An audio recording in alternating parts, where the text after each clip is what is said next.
Temp check. What kind of summer are we having this year? A family road trip summer? A beach bum summer? Or a wake me up when the sun sets summer? With Instacart, choose your own adventure and skip the shopping side quests. Where available, you can get ice cream delivered to your hotel, sunscreen to the pool, or cold brew to your bed. Well, door, in as fast as 30 minutes. Wherever you find yourself this summer, you can get the goods. Download Instacart for free delivery on your first 3 orders. Offer valid for a limited time. Minimum $10 per order. Excludes restaurants. Additional terms and fees apply. Acast powers the world's best podcasts. Here's a show that we recommend. What is The Briefing Room? It's a behind-the-scenes look at how the criminal justice system works and the lives of the people within that system. If you love true crime, well, these are the real people who do the job every day of making sure justice is served. Hi, I'm Detective Dave. I'm Detective Dan. Together we have decades of experience in local law enforcement, a profession that we think is often misunderstood. So we're going to explore how to do it right, and we won't shy away from when it's done wrong. These are stories you'll hear nowhere else. Unique, frank, and unvarnished. From the team that brought you Small Town Dicks, this is The Briefing Room. Episode 1 drops on August 30th. We'll meet you in the briefing room. Acast helps creators launch, grow, and monetize their podcasts everywhere. Acast.com.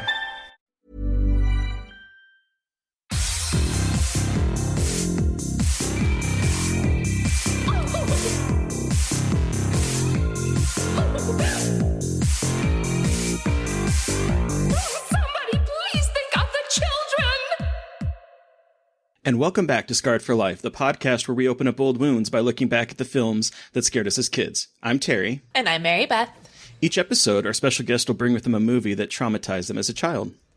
This week, our guest is writer, director, and cinematographer Rob Savage. He's directed short films such as Dawn of the Deaf, but most notably, he is known as the director of the hit Zoom horror film Host, which is now streaming on Shudder.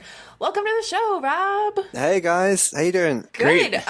How are you doing? Yeah. Like, are you just like in shock about how like the amazing reception of Host?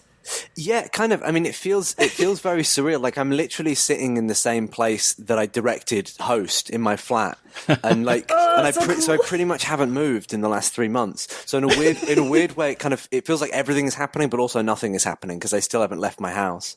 That's so funny that you say. It's like funny to think about it that way. Like you did this huge project and it's getting so much attention, but you're like, but I didn't even leave my apartment. Like that's kind of cool and weird. Like what a weird time to be making movies. It's weird. Like when I talk to like human voices like this, and you're talking about a movie that we shot like a few weeks ago. That's when it feels a little more real. But like Twitter doesn't feel real. When you're reading text on a screen, it kind of feels like slightly removed in a weird way, but it's all super exciting, and we couldn't be happier with how it's been received. That's awesome. So before we do talk about Host, though, what is your relationship to horror? Is it something that you've grown up loving, or is it something that you discovered later in life? No, I mean, I basically like my parents tried to raise me without a TV. So of course, like the only thing I wanted to do was watch TV, and well, of course, and they especially didn't want me to watch scary movies. Like they really didn't want me to watch The Exorcist. So it was kind of all I wanted to do as a teenager, and I just like I remember really vividly being in like Blockbuster and seeing those kind of like garish VHS covers, like all the Friday the 13th movies, and all the kind of like the Italian schlock movies where the cover was always way better than the movie, and like just imagining what could be underneath those covers was like that. Like I remember that feeling really vividly, and that was kind of the forbidden fruit of my childhood. So like I ended up buying from like a kind of from like a car boot sale.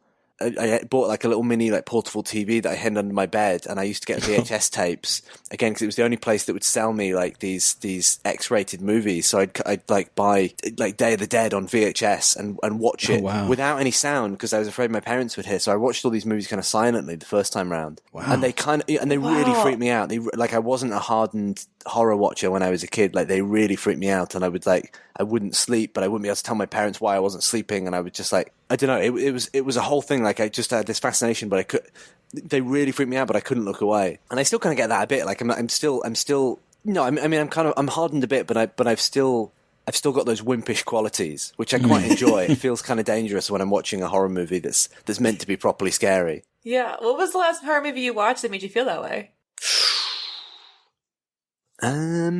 Sorry to put you on the spot. Probably Lake Mungo. Oh my God, Lake Mungo is so good. So I good. love that movie. And it's so creepy. Like, it starts out so like, okay, like, what is this? And then it becomes something so haunting. Yeah. And it gets under your skin.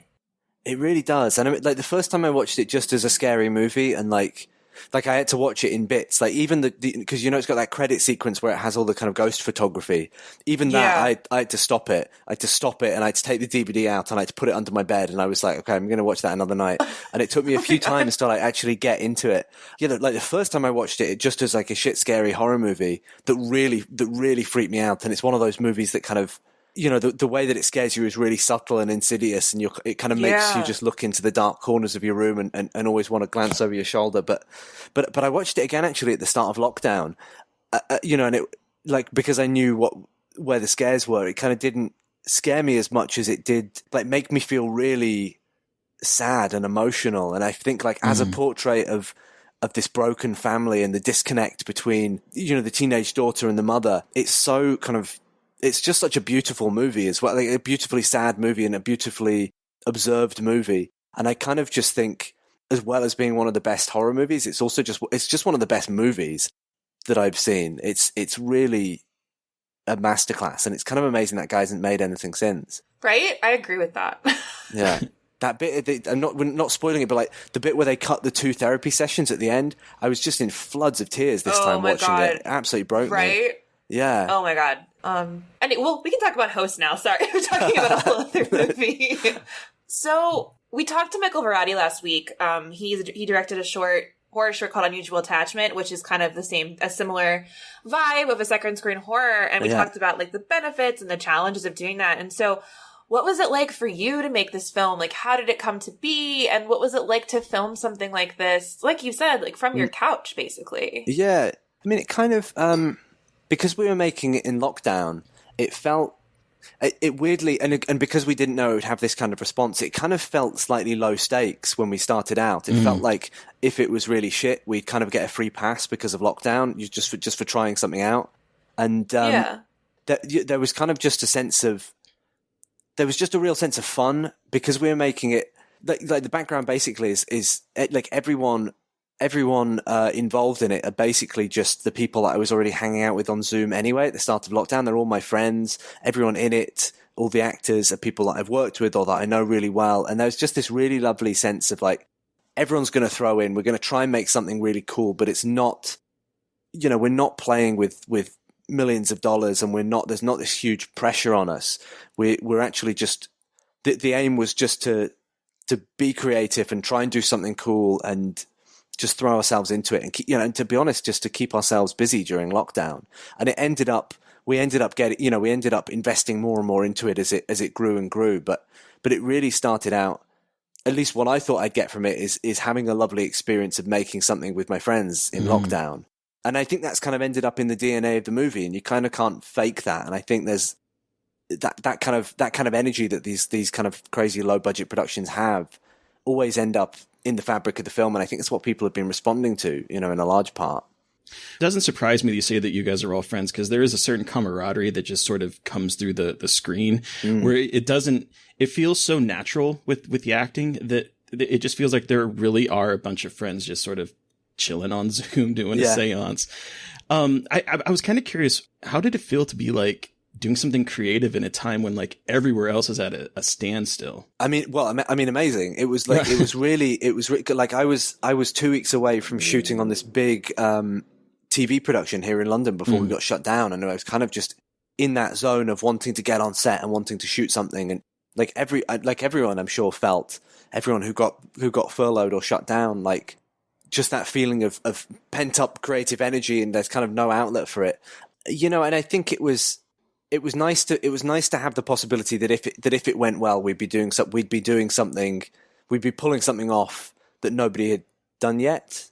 And there had been Screen Life movies, but I think nobody had kind of weighed up what the benefits and the drawbacks of shooting remotely could be. If this is going to be our reality for 2020, we were really just trying to find a new way of working. And I think we figuring had it out as you went. Yeah, exactly. And we had this kind of light bulb moment where we kind of realized that, like, sure, there's a drawback of, like, I can't be in the same physical space as the actors. And, there's a certain energy that comes with being there with real people in a real space. And you can't fake that. And we were never going to get to that feeling. But actually, on the other hand, there was a benefit because it now meant that, like, anyone with an internet connection could suddenly be in our movie or, like, help us out with the movie. Or if, somebody on the other side of the country could do a crazy stunt, we could jump on Zoom with them, we could film it, and it could be in the movie by that afternoon.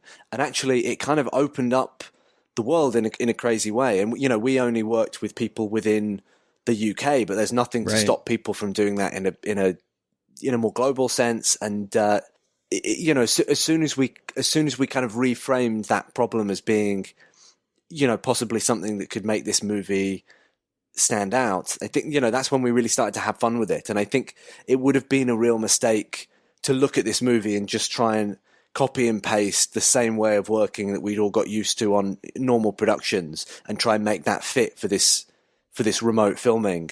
And I think, it was fun trying to figure out what that new landscape looked like. So what kind of, from what I understand from Twitter, it seemed like this all kind of started from the prank that you had posted on Twitter. Yeah. Was it a real prank, and did they forgive you? Yes, it was a real prank, and I think if I hadn't have cast them in a movie afterwards, they would not have forgiven me. No. So they didn't know you were doing that? Like the no, whole going no. up. I honestly. Oh my god! I would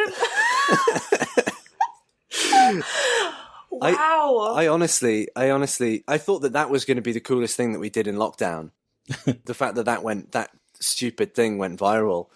Yeah, I basically built out of cardboard and sticky tape this like contraption that attached to the front of my laptop, which meant that I could just like slot my phone in and it would be filming my laptop screen without seeing any of the edges. So as far as the people on the Zoom call knew, they were still watching live footage. So I was able so I was able to like take them up into my attic, but as I brought the camera up into my attic, it just slotted right in front of my laptop screen, and I played them the scene from Wreck where the zombie child jumps out at the cameraman. So yeah, all that you're seeing in the video is like totally live reactions. Okay, I thought that watching obviously I went Wreck. When I was watching it last night, I was like, that zombie kid looks really familiar. Like, I've seen this movie before, but okay. Now, connecting the dots, now I understand. Yeah. That's so smart. You're like, I don't even have to do any crazy practical effects. I'll just put the... No, I mean, I was planning to at first, but then I was like, oh, well, why do that when Wreck's already done this like 10 times better than I'm ever going to do it? Let's just nick that. I was so happy that Paco Plaza liked it. I thought if he like... sent a cease and desist, then that would suck. You're like, oh, sorry. Yeah. Okay, so you did the prank video, and then there was Host. You conceived of it, you shot it and edited it in 12 weeks, correct? Yeah. That's insane. Yeah, it was a little mad. How did you guys conceive of this script? Well, basically, so I work a lot with this guy called Jed Shepard, who's he's a writer on this and an EP as well, and we've done a bunch of short films together. We did a short film called Dawn of the Deaf and Salt, and he's one of those people who basically watches every single horror movie under the sun. Like, you go to his house and it's like VHS tapes stacked to the ceiling, like, they're probably going to fall on him and crush him to death one day. That's probably going to be how he goes. And he's always the person I call. If I've got an idea for something, I'll call him and he'll say, he'll either say, oh, I've never seen that before, in which case you're onto something, exciting. Or he'll say, well, that happens all the time in this movie, in this movie, in this movie, or whatever. And, he's just kind of like this great horror bounce board. He's got so many great ideas, a seemingly endless supply of ideas. And so I called him up. I was like, what do you think about doing a feature based off this stupid prank video? Let's look at using the cast, because basically it's the people in the prank video. That's all the cast of Host. It's the same people. Yeah. And we threw some ideas around, and, you know, we knew we wanted to make something paranormal. We'd always wanted to do a kind of really scary roller coaster haunted house movie. You know, before Zoom had come into the picture. So we were kind of talking about that. And then I went to bed and I woke up in the morning and he'd sent me a text with just 2 words. He just texted me Zoom seance. And I was like, oh, easy. Oh. That's great. Like, let's just do that. Hell yeah. Yeah. And I think, you know, we were really looking for something, because we were doing something that was like right up to the minute, and it was set in lockdown and it was on Zoom and it had all these modern trappings. We wanted to combine that with something that felt very old school and very classic, and, you know, and the seance felt like a good opportunity there. And actually, weirdly, like I made a TV movie here in the UK about a haunted house a few years ago, and as part of my research for that, I'd actually like gone and met a bunch of mediums and started hanging out with them. And I joined a spiritualist church. I joined a spiritualist church for like 6 months. So I was doing these like weekly seances. I just went to this town hall in Hounslow and like did a seance every Wednesday night with a bunch of single mums, and it was really eye-opening just how unlike the seances you see in the movies are, and how kind of how unshowy they are, and how kind of grounded and natural, and these weird kind of slightly uncool techniques that, like, it's not cool at all doing a seance. It's like quite it's very weird and niche, and you know the people are all fascinating, and I kind of wanted to bring an element to that, and I'd been speaking to some of my medium friends, and I was asking them like what they were doing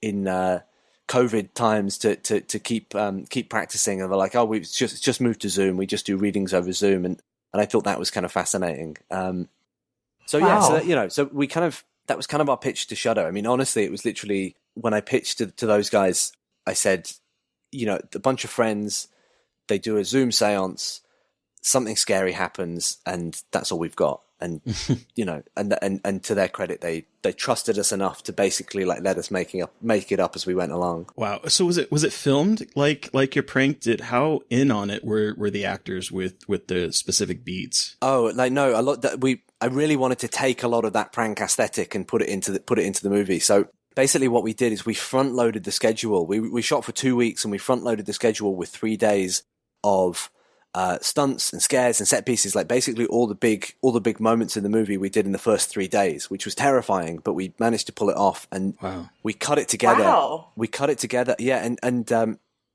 so we never had a script. We ended up with like a 17-page like beat sheet basically.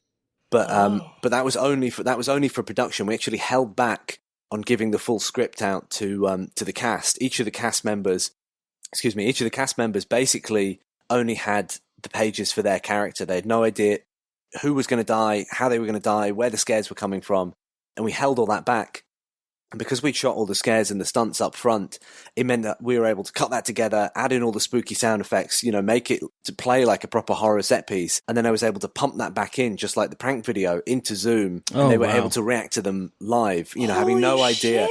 And also they had no idea, you know, like hopefully most people had no idea of like the level of stunt and scare we were going for. So I think they really didn't expect some of the, you know, they didn't expect, I don't want to go into spoilers, but like what happens to Teddy, I think really took Emma by surprise. And her reaction there, that amazing reaction she gives, is take one of her actually seeing that footage live, her not even knowing that Teddy's qualified to do that, because we didn't tell them that Teddy was stunt qualified. So, you know, we wanted to bring a lot of that in, and you know, and pretty much all of those reactions, it's like take one reaction on them seeing the clips, and and there were lots of stunts we were able to do live as well, like Haley, where the first time the thing happens with her chair, that was something that Haley and her partner had rigged up with some climbing ropes, and the rest of the cast, they thought that they were just going to be playing a scripted argument scene. And then suddenly that thing happens, and those reactions, like I love it so much, because those reactions, they're not playing their characters. It's just them as people reacting as they would. And it's, you know, you can't fake that. Cruel as it is. That makes sense. It's, yeah, I was just going to say, like, it just comes across as so genuine. It's like ridiculous.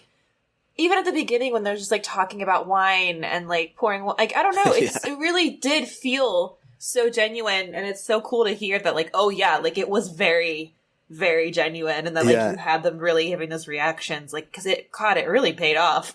Yeah. It was really fun. It was really fun just like turning up every day and basically making the movie in real time with the actors. Because, you know, we'd turn up and we'd have like 3 lines of description for the scene from the scriptment.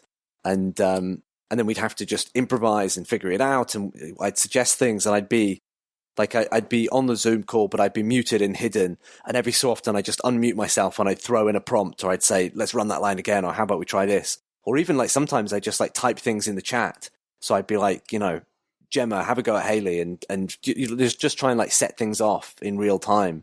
Wow. And, you know, they're brilliant actors, so they're able to just roll with that stuff and really stay in the moment, and also know what we're going for as well. Like, we spoke a lot about how we wanted the film to feel and what all of the scenes were doing and what we wanted the audience experience to be. So like, they were kind of just like, everyone was just a collaborator on this movie in a really lovely way. So one of the scenes that actually was probably my favorite, and it's, you know, a scare is going to be good when you can see that it's going to come at some point, but it still manages to get you. I absolutely loved the use of the Zoom background. Oh yeah. Oh my God. I'm now terrified of Zoom backgrounds. Oh yeah, you probably should be. That was one of the first ones we came up with. I think that's probably my favorite scare as well. And the weird thing is, like, we wrote it down, and I knew that first moment, you know, without spoiling it, the jump moment, I always knew that was going to work and that was going to be fun. But what I didn't count on is how kind of creepy and spooky and sad it would be to have Caroline wandering around in the fake background for the rest of the movie. Oh, and I didn't until the editor sent over the first cut. I kind of forgotten that, oh yeah, of course the background's going to be looping. And it's so kind of weird and poignant, and yeah, so I love these little accidents like that. End up sometimes being my favorite bit. The other thing that I really appreciated by this, and I'm sure that there's been plenty that have been missed, but just how subtle some of the background work is. Like I've seen this movie a couple times now, and the first time I totally know I completely saw the legs hanging when someone's walking through their house, and then I watched it this last time, and I must have not been paying attention to that screen, and I completely missed it this last time. Yeah. How is there a lot of those moments in this movie that I probably have missed? Yeah, there's lots of stuff like that, and I think you know, I was really looking at Lake Mungo as a reference for a lot of those. There's a lot of great stuff that's done in Lake Mungo where the scares kind of aren't underlined, and you know, there's a bit in Lake Mungo that takes place at it's footage from a birthday party, and there's something in the background that I think at the end they reveal it, they zoom in on it, but it's not kind of mentioned. It's not kind of mentioned in the present when you're watching it, and I spotted it the first time. And it's the scariest fucking thing I've ever seen. And I wanted moments like that where the kind of general vibe of the scene might be, you know, without spoiling, like that moment in particular, it's a moment of relief. It's meant to be a breathe out moment, right? But I wanted if somebody was watching Redina's screen at that particular moment, they'd be having a much different experience, and they'd be waving their arms at the screen and yelling at them to get out. And I love like there's so many different ways you can watch this movie, and that was definitely built in. And also, I just want to say, like, that shot that you're talking about is like the most expensive shot in the movie, and like three people have seen it, and nobody else spotted it. Well, like I said, I completely missed it when I was watching the movie again last night to prepare for the podcast, and I was like, wait, did I dream this scene originally? And I actually had to like rewind and go catch it again. Yeah. I love moments like that. Yeah. No, there's a couple of others like that. I'm gonna have to rewatch it and see that part, because did you not spot it? I didn't spot that at all. Oh wow! Okay, you're in for a treat. I'm gonna rewatch it and find it. Yeah, it's such a little untelegraphed moment. I love it. Yeah. There's I promised that I'd mention this movie at least once, because I always do. But another movie that was a big reference is this movie called The Innocents from 1961. Yes. This amazing black and white ghost story by Jack Clayton. And I think like there's a scene in that where one of the characters is playing hide and seek, and they're hiding in this big, beautiful, like widescreen frame. It's like Freddie Francis shot it, so it's like gorgeous, and you know, because it's a movie from 1961, you expect all the scares to be like underlined by a big orchestral stab, and it's going to be over the top, and like, and you're kind of just like watching this widescreen frame, and your eyes kind of drift across, and then you spot something in like the far corner of the frame, and it's the scariest fucking thing, and the film doesn't tell you that something scary is happening. The music doesn't underline it. The camera work doesn't underline it, and the great thing is then from that moment on, you don't trust the film to let you know when the scares are coming, which means like by proxy, you're always scared. You're always looking around the frame. You're always in that kind of state of paranoia. And like, I love, you know, if we'd have had more time, I'd love to have done even more moments like that. You know, it's proper, what's it called? Haunting of Hill House vibes, you know? Yeah. I just love it. And that's why I love found footage. I feel found footage really gives you a lot of room to do that kind of stuff too. Like being able to hide things in the frame and totally. It's so cool. Are we going to see a sequel to Host, or are we going to see another second screen quarantine horror film? Yeah, I mean, you know, if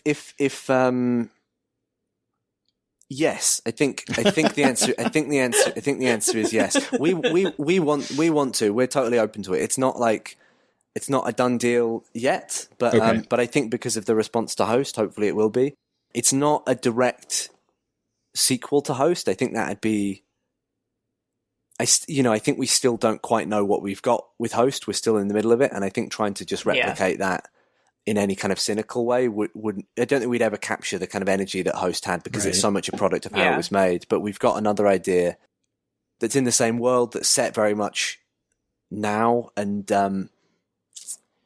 what can I say about it? It's let me say this. So I guess like if Host is about the kind of paranoia of an isolation of lockdown, then this next one it's about the horror of kind of the world opening up again and the world being unsafe, and that feeling of you're going outside but the shark's still in the water and the danger is still out there, and it's more playing on that feeling that we're all experiencing now, trying to go out while COVID is still rampant. And like Host, it's not a COVID movie. We're not really it's not going hard on that, but that's kind of the feeling we're trying to hit with it.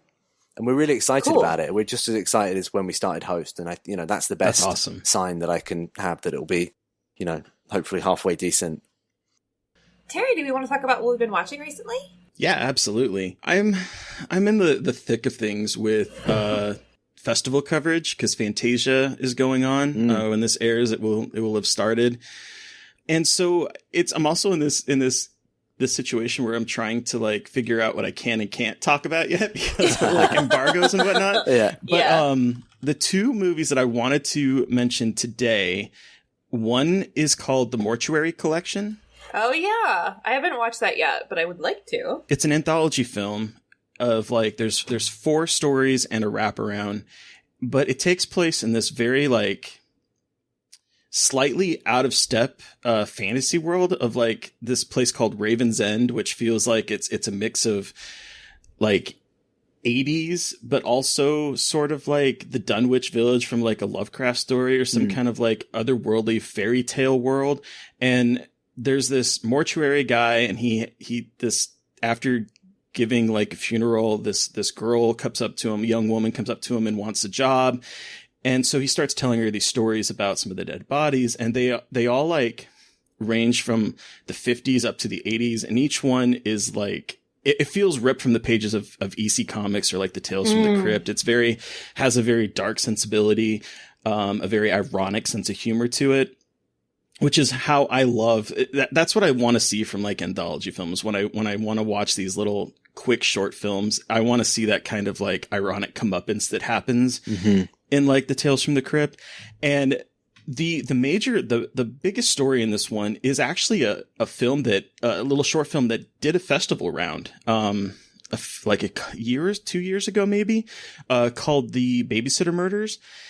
And it's what kind of like was his like calling card to like say, this is one of 4 short stories I want to tell in this collection. And I think overall, I think it's a little long at almost 2 hours, but It's fantastic. Amazing. Yeah. And it has such a visual style to it that you don't see especially in like more low budget fare. It's like it oozes personality, and I really hope that he gets to do more, that there's maybe more to this collection, because it's just hit my sweet spot of like Trick or Treat / Tales from the Dark Side, the movie, like that cool. kind of sensibility. It kind of tickled that itch for me. And then the other movie that I saw that I think as of right now is actually probably my favorite of the fest is Lucky. Oh yeah. Which one was that? I heard about that. Yeah, it's written by Brea Grant and it's directed by Natasha Kermani, and it stars Brea Grant. And I was blown away by this movie. It starts out where Brea Grant plays a self-help guru who one day she comes home and she's talking with her husband and they go to bed. She wakes up in the middle of the night because she hears glass breaking, and she finds this man wearing this plastic kind of mask standing outside her house.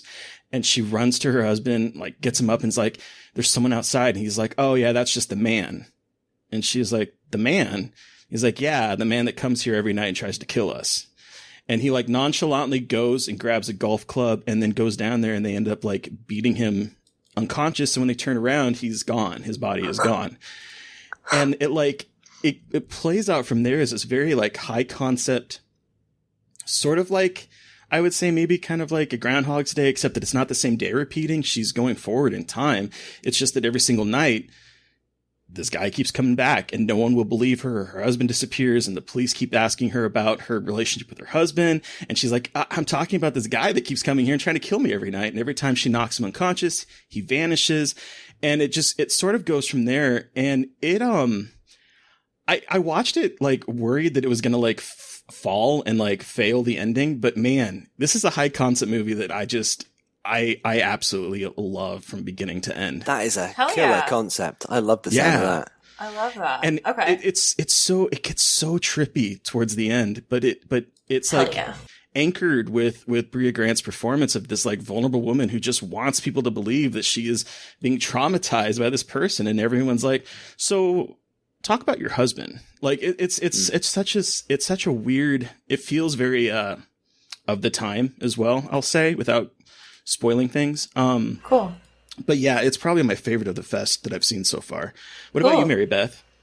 I'm also watching a lot of Fantasia stuff that I can't talk about due to embargoes, but I cannot wait to tell you about my favorite that I cannot talk about yet. But I finally watched Sputnik. Terry has talked about Sputnik. Rob, have you heard of Sputnik? No, what's that? Sputnik it just came out last week. It is a sci-fi horror movie that is like very much an homage to Alien. It's Russian, and it is, I consider it a love story between man and alien. And I really, really, it's just like, it's got everything I wanted in a sci-fi alien horror movie. It's got really awesome alien design. I love the alien. It was actually kind of cute, and I loved him, which is adorable. Really cool because he's like conceptually not cute. Like snake body, creepy eyes, fangs, spider eyes, like body spider length eyes, mouth, and like not really cute in a traditional sense, but like the personality that they give this creature is amazing. So I really enjoyed that. And then I'm also I'm reading a really good collection of horror short stories by Adam Neville. It is called Some Will Not Sleep. And Adam Neville is one of my favorite horror writers. He writes a lot of folk horror. He wrote The Ritual. He wrote The Reddening. So this collection, I've been really like having a hard time focusing on like longer novels. So I'm doing short story collections, which has been helpful and more easy to read. His short stories are so creepy and they get under your skin. But they're so good. And again, it's folk horror, which I really love. So if you're looking for a collection of short stories, check out. It's only $3.99 for your Kindle if you want to read it. And they're really disturbing and creepy. So I would recommend that again? For sure. Some Will Not Sleep. Okay. It's a good title. And I know. And it's just like really weird. I don't even know how to describe it, but yeah, they're really enjoyable.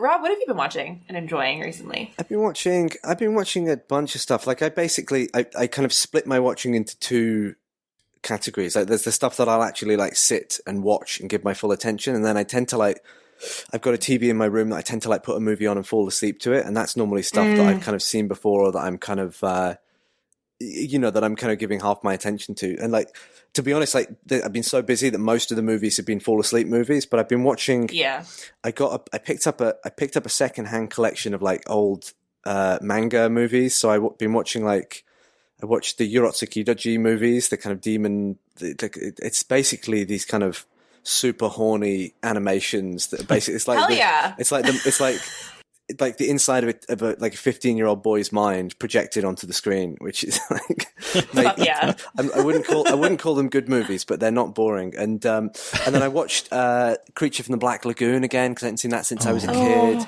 And has it held up? I haven't watched that one since I was a kid either. It's kind of really clunky and then really beautiful, and it kind of like just veers back and forth between the two. It's got these really beautiful, like just totally visual moments. So there's the bit that everyone remembers, the kind of the bit where the woman is swimming and the creature kind of mirrors her movements under the water, which is just gorgeous. And the design of it's really really beautiful. But then there's a lot of like people standing dressed in safari gear in like very obvious sets, like spouting bad dialogue as well. So it's not one of my favorites of those movies, but there's some absolutely gorgeous moments. But no, I've been playing a lot of video games actually. What have you been playing? I just finished Last of Us 2, and I'm still kind how are you? Are you okay? I'm really like I'm really traumatized by it. And I tell you what, like I only started playing I had no idea video games were a thing until about 4 months ago. I was super, super dismissive of video games. I thought they were just like, I don't know what I thought really, but I started playing them just when lockdown started. I bought a PS4 and started playing. And I tell you what, like since I started playing video games, I've been having the most like vivid nightmares. And I really like a good nightmare. Like I write them down, but it's just like being able to interact with a movie, basically. I mean, that's kind of how I see it. Like, it's just rewired my brain in a really interesting way. And I've been having these really involved, not quite lucid, but like, just on the cusp of being lucid, like really just feel really present in these Last of Us nightmares, which has been really fun. And that game broke my heart. Oh God, it's literally, I feel like I spent half of my time playing it, like sweating and screaming, and then the other half just like crying in like a mess on the floor. Yes. And I literally, at one point towards the end, in like the final climactic moment, I put my controller down. I was like, no, I'm not doing this. Yeah. Of course the game forces you to do it, but like, I was like, no, I don't want to be part of this. That's what I never realized that games could, I always thought games would be a pale imitation of film. But actually, there's stuff that games can do that a film could never do, and I think that game specifically, the way that it makes you engage with the kind of like the ramifications of your decisions, and how that how violence changes you, and without spoiling it, there's a moment where you're kind of confronted with the monster that you've become, that really like rattled me and made me like take a step back and be like, oh fuck, this is actually an art form unto itself. And also just how kind of unrelentingly bleak it is. Like the ending is so so kind of desperately sad, and it's just a masterpiece. Like it's just there's a few movies, I'm sure you get this, where you're watching it and you're just like, very early on you just get this feeling of like, oh, I'm watching a masterpiece. And very early on, the first scene with Abby, and where the zombies start to horde, just one of the best set pieces I've ever seen. And from that point on, I was just kind of engaging with it as this is next level storytelling, whatever the medium. This is somebody who really knows how to, who's really interested in kind of pushing the limits of storytelling, and what the kind of empathy inherent in playing video games can do, and how that can challenge you. And not make you just a kind of just a passenger, but really make you confront every decision. I don't know. I could talk about it for hours, but it's honestly kind of blown my mind. I love hearing that. Yeah. So you guys, I guess you guys are like proper gamers. Like what should I play? What should I play next? I've got like a Last of Us shaped hole in my heart. So you have a PS4 and I'm playing BioShock at the moment, which is fun. Oh, BioShock's good. That's a fun. BioShock is amazing. You should try Resident Evil 7. Yep, I was just gonna say. Everyone keeps saying that. Yeah, okay, I'm gonna do it. Yeah, because it's like, I don't think anything can fill The Last of Us 2. Like, I don't think any game can do that. Like, it's just just to let you know, like, that's not going to happen. Okay. Like, it's just... I'll prepare myself emotionally. Like, I don't think you're going to find one that intense. Yeah. But BioShock, gosh. Resident Evil 7 is amazing. It's like, there's like found footage aspects where you like insert a VCR. Cool. And then you play in the footage, which I'm really obsessed with.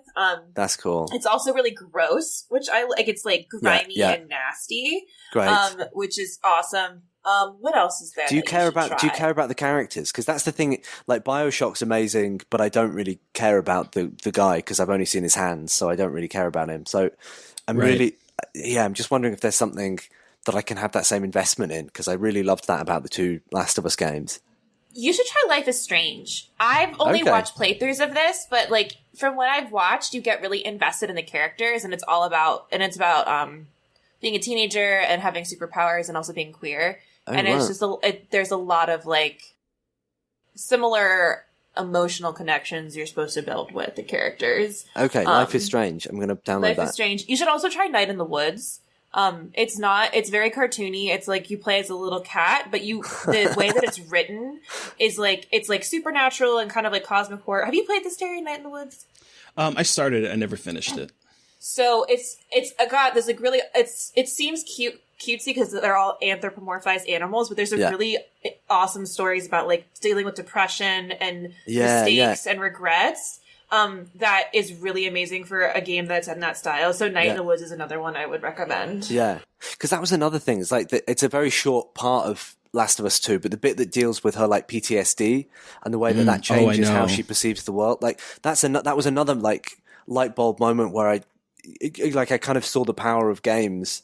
And I don't know, I'm chasing that high again. I mean, I think I probably started on the best game, it sounds like. I was going to say, like, you kind of started at the top, and I'm not sure if you're going to find something that's going to feel... I mean, not to say that there aren't really good emotional games out there, but, like... Oh, can I ask you about... There's a game I was, like, toying with getting called Dead Space. Have you got any of you guys... Is that really good? It looked like... It looked like... I basically just want to play Event Horizon. Is that what it is? Yeah. Pretty much. You've played it, Terry. So play 1 and 2. Don't play the last one. Okay. In my opinion, and they're really good. You're not going to have the same emotional investment with the character, but the tension and the scare it's able to build, and like the creepy creatures that come out, and the situations you get into are really good, and you get really invested in like getting through the areas and learning more about the mystery of what's going on, and you're more invested like in the story and not just the character, not the characters, but the entire like narrative and the lore it's building. I would recommend that one a lot. That was one of the first games I ever played, and I absolutely adore it. Okay, I'm gonna get that. I'm gonna Life is Strange. What was the cat one called? Night in the Woods. Night in the Woods. Okay, I've written them down. Amazing. Well, so now that we've talked about video games. Yeah. Rob, what movie are we talking about today? We're talking about a movie that absolutely fucked me up as a 15-year-old called Rec, which is a Spanish horror movie, found footage horror movie that was so scary that I couldn't actually stay inside my house. I had to leave and sit on my doorstep because my parents were out. They were having dinner somewhere, and I had to basically wait for them to come home because I didn't want to be in the house anymore. It scared me that much. Can't wait to hear about that. So for those of you who haven't seen Rec, here's a quick synopsis. In Rec, a television reporter and her cameraman follow emergency workers into a dark apartment building and are quickly locked inside with something terrifying. All right, Rob, tell us more about you sitting out of your house. Like, okay. Did I do this the wrong way around? Sorry about that. No, not at all. No, it was a good teaser. It was a really good teaser. So paint us the picture for what happened. What scene was it that you saw, or was it the whole movie? It was the whole thing. It was the whole thing. But it was. Okay. This was like. I think my parents had given up on raising me without a screen at this point. So. We had a computer, and I'd learned how to like torrent movies. And again, I'm sorry to the directors of Rec, but yes, I torrented Rec because it was on a list. I think it was on a list of like. I mean, it might have actually been the year it came out, but I was just reading that it was like one of the scariest movies ever. And but because I wasn't allowed to watch horror movies, I basically had to wait until my parents went out to watch any horror movies they wanted to watch. So I waited for my parents to go out. I put this film on, and oh, sorry, my computer crashed. So I put this movie on, and I played it. I played it through, and I felt like, when you're like your adrenaline kicks in, and you're kind of like you're in that fight or flight mode. Yep. From the very first scare with the little girl, I basically I remember so vividly just staying in that, like thinking to myself, okay, well, I'm going to just ease into this movie, and it just never happened. It felt like that whole movie was. It felt like it was operating on a level of intensity that normally is just kind of sporadic in horror movies, that there's a scene and then like you have the scene set in daytime where that you can like get up and walk around or like check your phone or whatever. And it felt like this movie just didn't have those moments. It was just like this escalating series of set pieces. And then I remember because I was watching this movie, the movie finished, I was freaked out, I turned on all the lights, then there was a power cut, Oh. and I could have just gone to bed and tried to fall asleep, but I was so terrified. I basically went and sat outside because the street lights were still on, and waited for my parents to come home because I was so freaked out. And I couldn't tell them why, because they'd be pissed at me for watching Wreck. But yeah. So more and more is coming back. It's like therapy. The more I talk about it, the more it's coming back. That's what we're here for. Like, rehash your trauma. Let's work through it. With two writers with no psychology background. That's fine. Yeah. So the thing that just jumped out at me is that like you saw this movie pretty much the same kind of way I did, because it's like, so it like hit film festivals overseas, and everyone was raving about how terrifying it was, how amazing it was, because it hit Venice and it hit Sitges and it hit all these like, and then it never came here to the United States. And that was like in 2000, I want to say it was like 2007 when it like first premiered at like Venice International. Yeah. And then like it had a brief US limited theatrical release in October of 2008. But like I live in Nebraska, it never came near me. Uh-huh. And at the same time, that's when the remake hit out. So it ironically was playing at the same time as Quarantine was playing in theaters. Oh, interesting. And then it didn't come out on DVD until I think July of 2009 here in the States. So like around the same time as you probably, I was shopping on eBay, and I had previously done this with The Descent when it came out and wasn't over here in the States. And so I ordered this copy, which was probably a bootleg copy. I have bought this movie many times since then, directors, if you're listening. But I got this bootleg copy, and it wouldn't play in my DVD player, so I had to watch it on my computer. So I'm sitting in front of my computer late at night. I have my headphones on. Yeah. I pop it in, and it, like you described, it's like a panic attack that's like slowly building up until like a crescendo. It doesn't let you stop. It doesn't let you take a break. And then you get to the end, and all of a sudden there's this fucking zombie kid that's jumping out at you. And when that happened, I fell out of my chair. I pulled my headphones were connected to the computer. I pulled that off. My computer fell over. My computer literally fell over because it was like the cord was not coming out.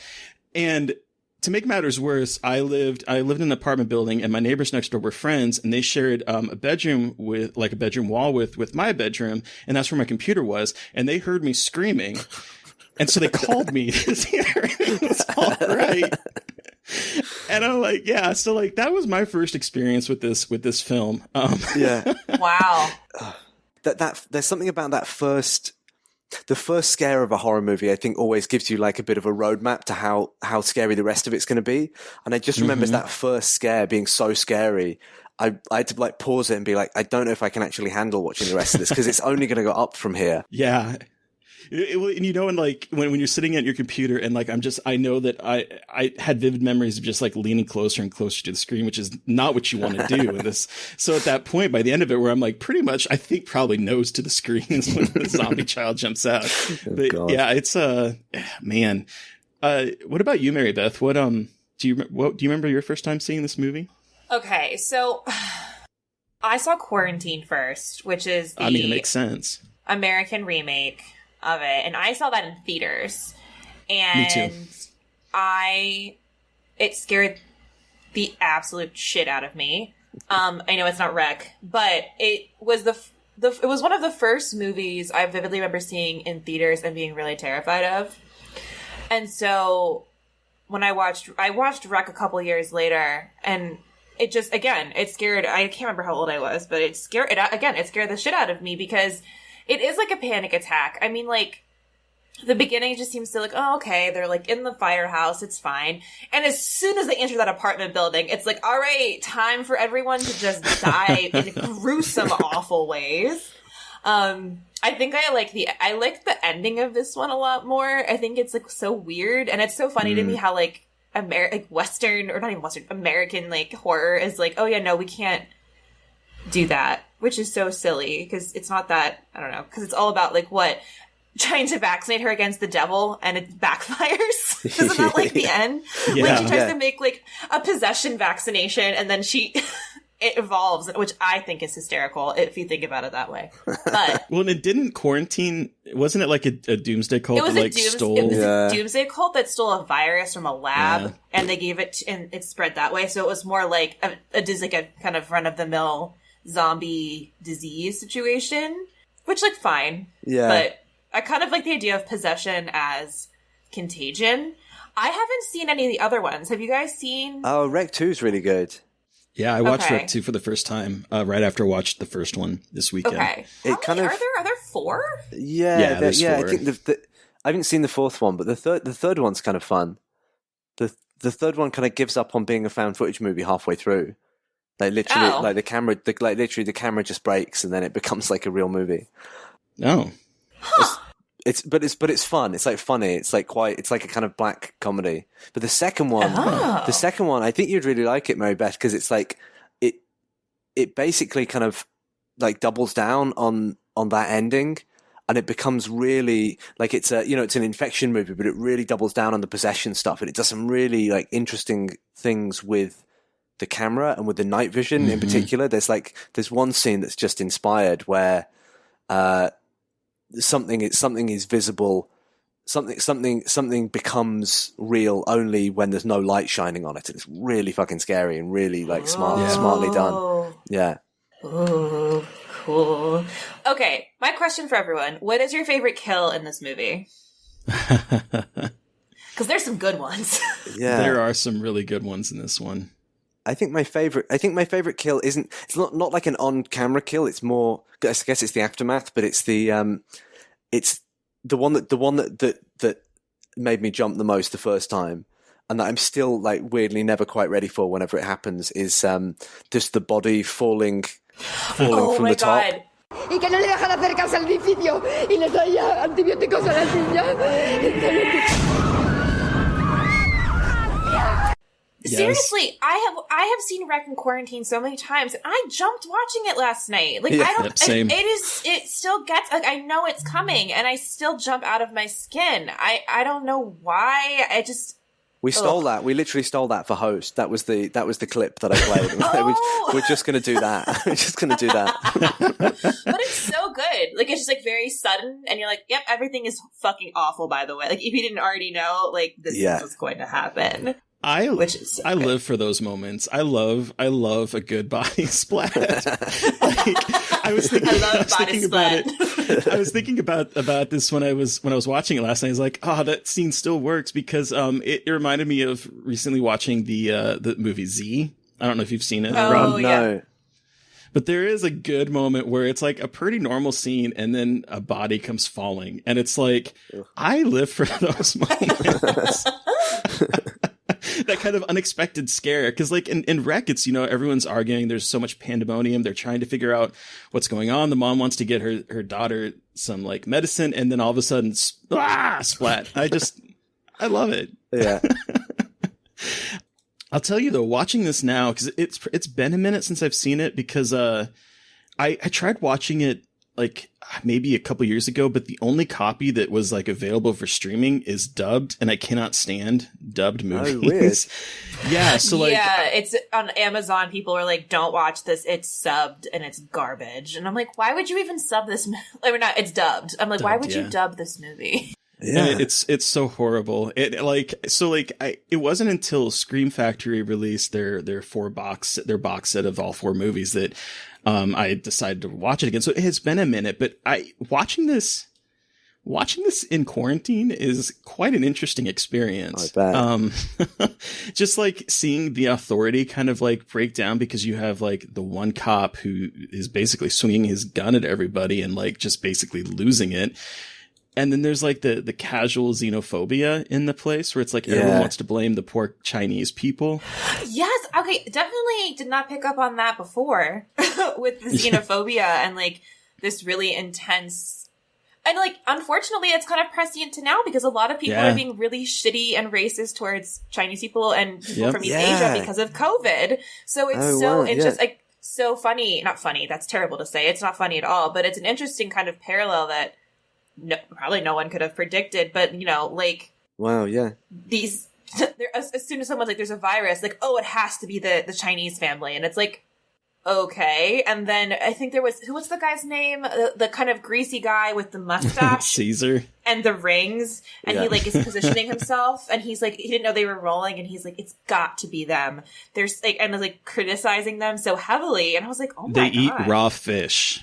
Yeah, and they always leave the door open. And then he makes this comment that like, I was like, oh wow. Cause he says, if they were the nice kind. And I'm like, oh, yeah. Okay. Right. And it's so interesting because Rec came out in 2007. And so it's interesting. And it's like, I have a lot of thoughts about like post 9/11 found footage and like horror in general. Cause it's so interesting because a lot of those movies are informed by the xenophobia that is like, so prevalent in that time, and still now. But it's interesting how it's like integrated in these ways that are obvious, but maybe people wouldn't think about it. But really, kind of addressing those issues of xenophobia post 9/11, and how like a lot of European and also America were like so nervous about people who were outside, like who they labeled as outsiders, and it's like so fascinating to see how directors incorporate that fear. Especially in found footage movies like this. Because, again, like... Do you guys listen to... There's a great podcast, The Faculty of Horror, that Rue Morgue. Oh, yeah. Yes. They did a great episode on Rec 1 and 2 that I think... I haven't listened to that one. It's really good. I mean, that's like one of my favorite horror podcasts. I think that I love how just how rich the analysis is. And they really went into like... I wish I could remember it because I sound really smart, but they basically kind of looked at Rec and they framed it in kind of socio-political terms, in terms of like what's been happening in Spain over the last 100 years and the distrust of authority. And I'm going to listen to it again, and next time I'll have some anecdotes I can pull out and sound smarter. But it's a really great episode if you can listen. Yeah, I love them. Those 2 women are they're fantastic. They're amazing. Yeah, their analyses are so good. And I'm here just like very briefly analyzing it, but now I think I've missed that episode, or I haven't listened to it in a long time, so now I'm really gonna have to recheck that out. Yeah, but you didn't answer your own question, Mary Beth. What's your favorite death? Yeah, sorry, a train went by. My favorite kill is when the little girl bites her mom. Yeah, it's my favorite when like the mom is holding the daughter, and they're all looking at them because of the dog Max. And she's like, "Oh, it's just tonsillitis. It's totally fine." I'm like, "Come here, little girl." And then all of a sudden she just like goes,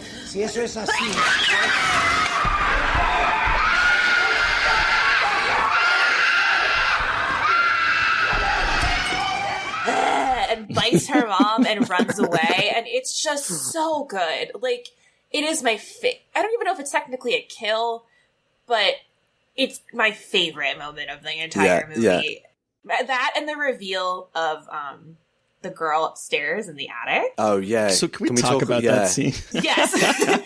Can we talk about it? I really need... This is where the therapy kicks in. This is going to start thunderstorming here in a second, so if I keep muting, it's because there's like... It's appropriate. A really intense thunderstorm about to go down. Oh, no, leave it in. That's great atmosphere. Oh, that's true, yeah. Dark and spooky. But yes, the woman in the attic...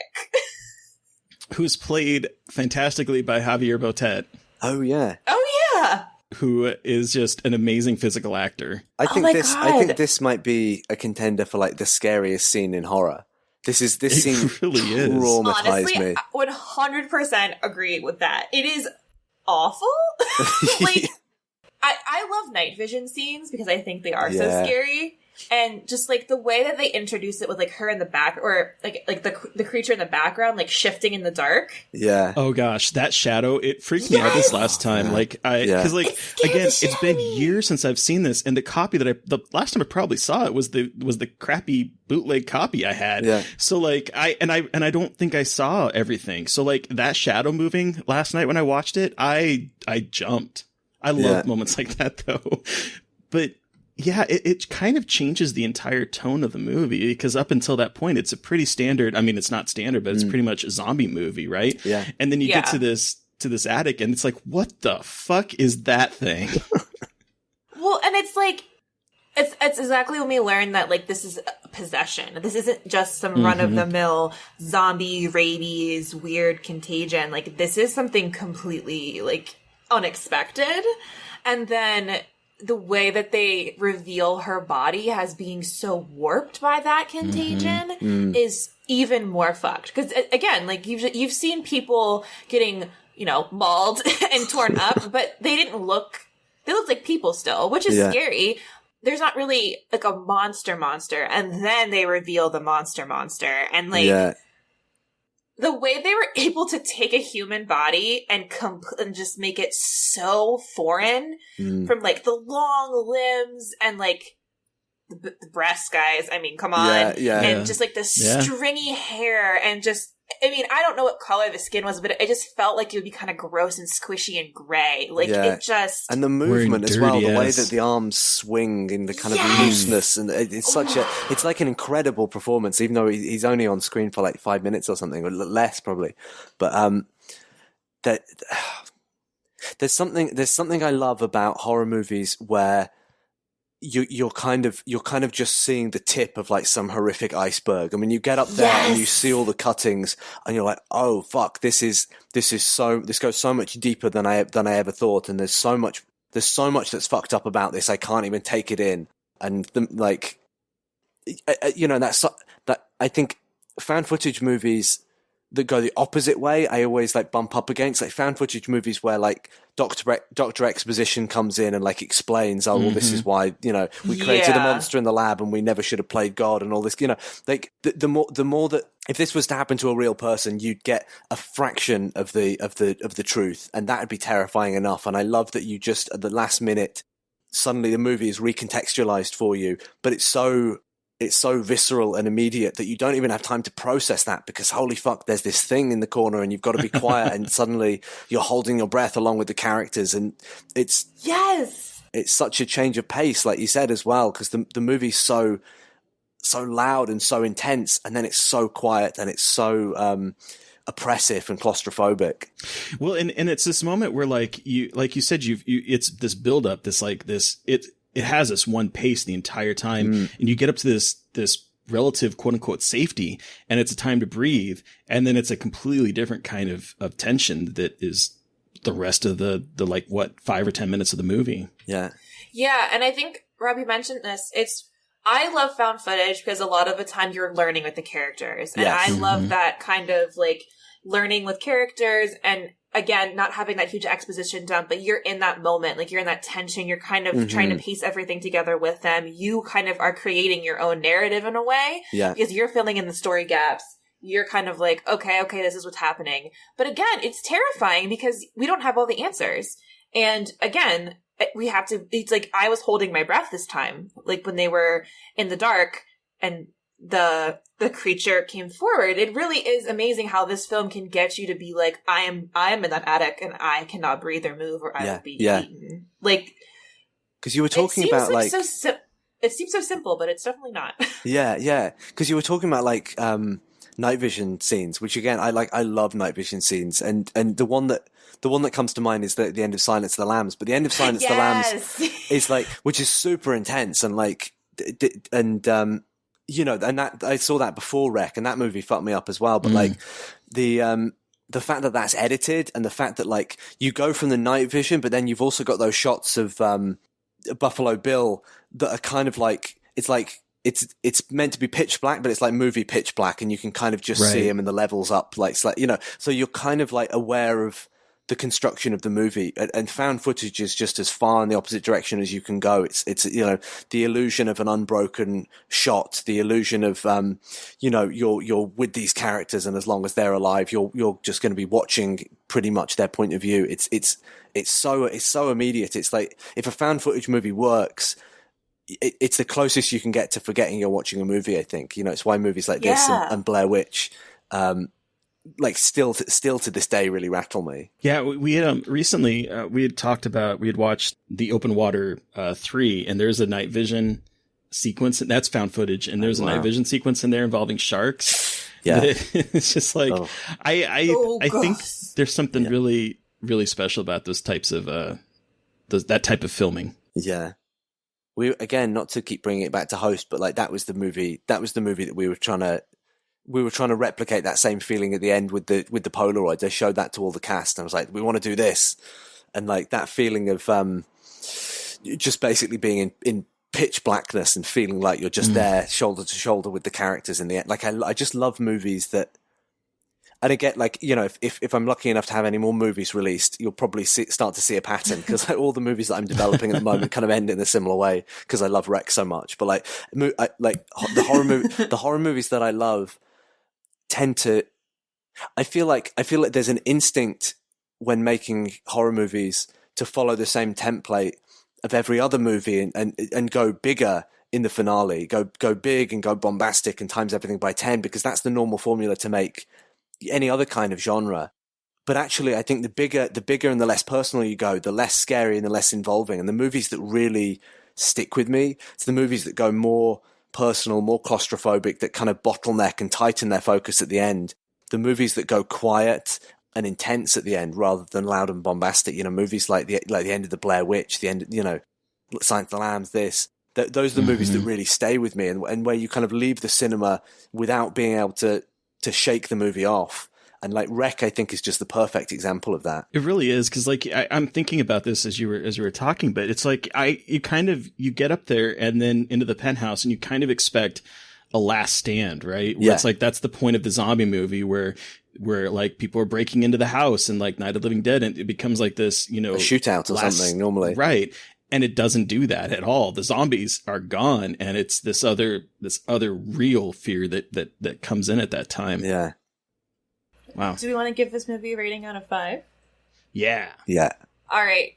Terry, how many feral 7-year-olds out of 5 do you give Rec?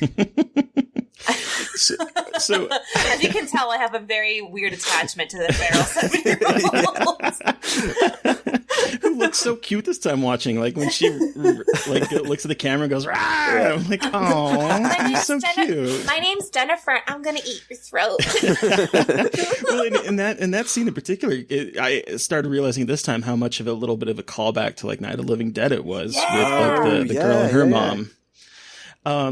Anyway. So this movie, when I tweeted out that I was watching this, a friend of the show, Tony Kaufman, he replied to me and he was like, "Good, your Letterboxd rating is too low."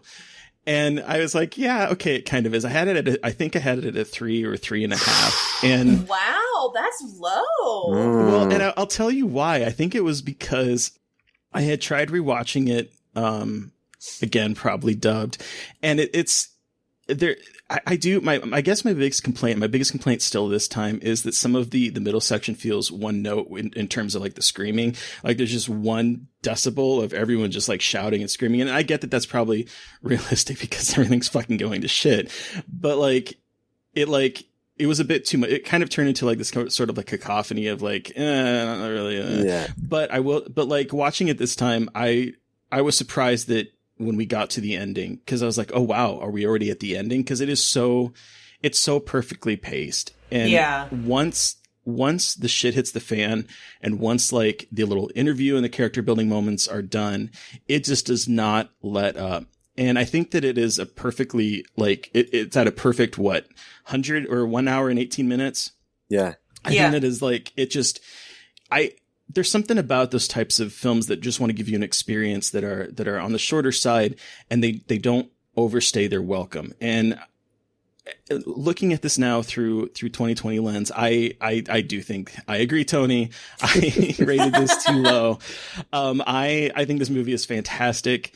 I definitely appreciate it a lot more than I did probably the second time I saw the film. And I would probably give it, I think 4.5 feral 7-year-olds out of 5. Okay. Such a great rating. Okay. What about you, Mary Beth? Sorry, if you can hear it in the background, my kitten is just chirping at the raindrops. So hear that. No worries. So I'm gonna give this 5 feral 7-year-olds out of 5. I absolutely love everything about this movie. I love the motivation, the monster reveal.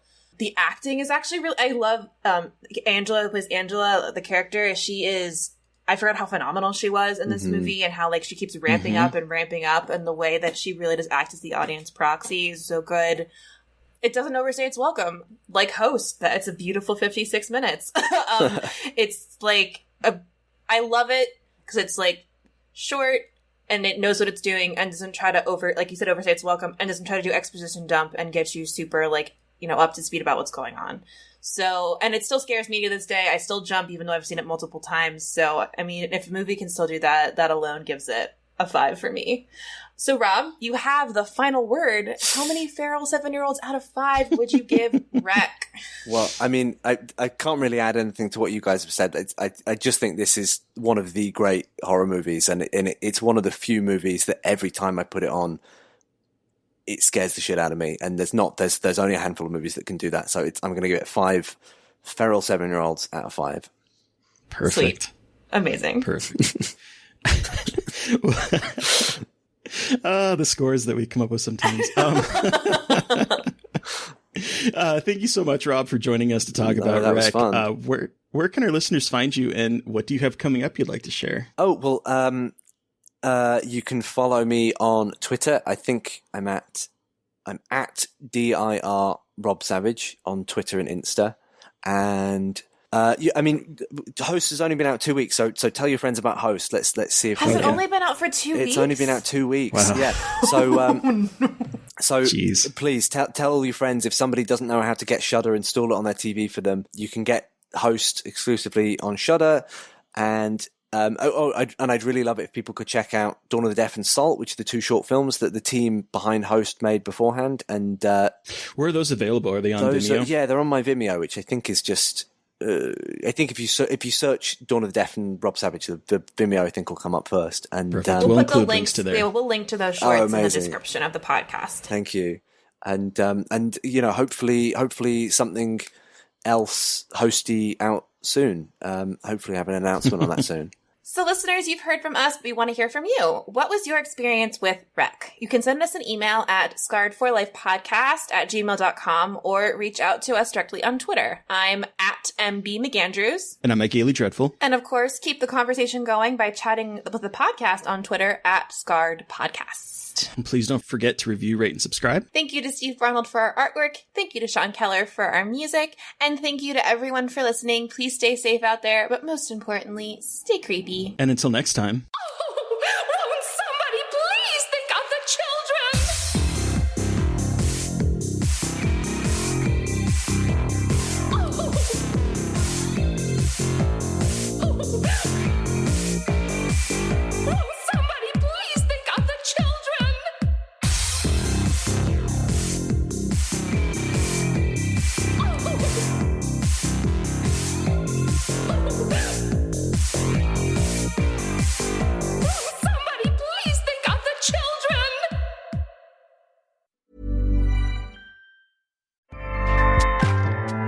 Acast powers the world's best podcasts. Here's a show that we recommend. What is The Briefing Room? It's a behind-the-scenes look at how the criminal justice system works and the lives of the people within that system. If you love true crime, well, these are the real people who do the job every day of making sure justice is served. Hi, I'm Detective Dave. I'm Detective Dan. Together, we have decades of experience in local law enforcement, a profession that we think is often misunderstood. So we're going to explore how to do it right, and we won't shy away from when it's done wrong. These are stories you'll hear nowhere else. Unique, frank, and unvarnished. From the team that brought you Small Town Dicks, this is The Briefing Room. Episode 1 drops on August 30th. We'll meet you in the briefing room. Acast helps creators launch, grow, and monetize their podcasts everywhere. Acast.com.